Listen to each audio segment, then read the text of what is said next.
Hello everyone, আমি advocate Riya Saha আবার তোমাদের সামনে চলে এসেছি নতুন একটা সেকশনের বিষয়ে কথা বলতে। তো এই সেকশনটাও বিএনএসের মানে ভারতীয় ন্যায় সংহিতারই একটা সেকশন। এই সেকশনটা নতুন এসছে, যেটা আগে আইপিসিতে ছিল না, সেটা এবার নতুন বিএনএসে আমাদের ইনক্লুড হয়েছে। এই সেকশনটার মধ্যে এটা হলো সেকশন 95। এই সেকশনের মধ্যে লেখা আছে hiring, employing or engaging a child to commit an offence. আশা করি অনেকেই যারা লয়ের স্টুডেন্ট আছো তারা বুঝতে পারছো ব্যাপারটা। আর যারা আমাকে দেখছে সাধারণ মানুষ, তাদের জন্য আমি এটা একটু এক্সপ্লেন করি যে ব্যাপারটা হলো hiring, employing or engaging a child to commit an offence. যারা মানে শিশুকে কোনো অফেন্স কমিট করার জন্য, মানে কোনো অপরাধ করার জন্য যাকে উৎসাহিত করে, তো এই বিষয়টা, এই সেকশনটা তাদের জন্য ইনক্লুড করা হয়েছে যে এইরকম বিষয় হলে, এইরকম কোনো ম্যাটার হলে এই সেকশনটাকে কাজে লাগানো যেতে পারে বা এই সেকশনটাকে কাজে লাগানো হবে। এবার 10 বছরের কম এরকম কোনো শিশুকে যদি অপহরণ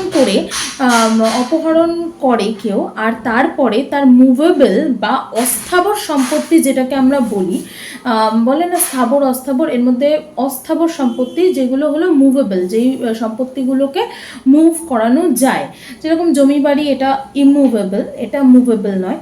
সেরকম মুভেবল যে সম্পত্তিগুলো আছে, এটা সোনা হতে পারে, টাকা পয়সা হতে পারে, বা গাড়ি হতে পারে, বা আরও অনেক কিছু সম্পত্তি হতে পারে। এরকম তো কিছু একটা বাচ্চার থাকে না, আবার অনেক বাচ্চার বাবা মারা তাদের গিফট করে, সেটা থাকতেও পারে, কিন্তু অনেক ক্ষেত্রে এরকম থাকে না।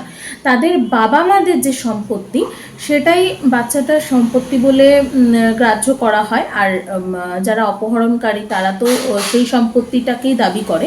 তো সেই বিষয়ে বলা হচ্ছে যে 10 বছরের কমের কোনো শিশুকে অপহরণ করে তার অস্থাবর সম্পত্তি বা মুভেবল প্রপার্টি যদি কেউ দাবি করে, কোনো অপহরণকারী দাবি করে, সেক্ষেত্রে এই সেকশন 95 অফ ভারতীয় ন্যায় সংহিতা অর বিএনএস এটা অ্যাপ্লিকেবল হবে। এটার শাস্তির বিষয়েও এইখানে বলা হয়েছে।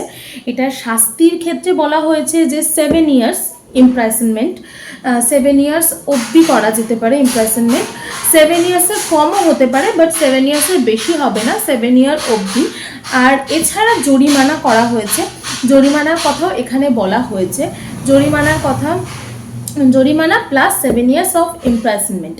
এবার কিছু ক্ষেত্রে জরিমানা বেশি হবে, কিছু ক্ষেত্রে কম হবে, দ্যাটস অ্যানাদার ম্যাটার। বাট জরিমানা আর ইমপ্রাইসনমেন্ট দুটোর কথাই বলা হয়েছে। কিন্তু আমি বারবার করে বলছি, এটা 10 yearsের বেবি, তার ছোটই হতে হবে, 10 yearsের মধ্যে হতে হবে বেবিকে। তার যদি বড় হয়ে যায় তাহলে এই সেকশন 95 কিন্তু অ্যাপ্লিকেবল হবে না।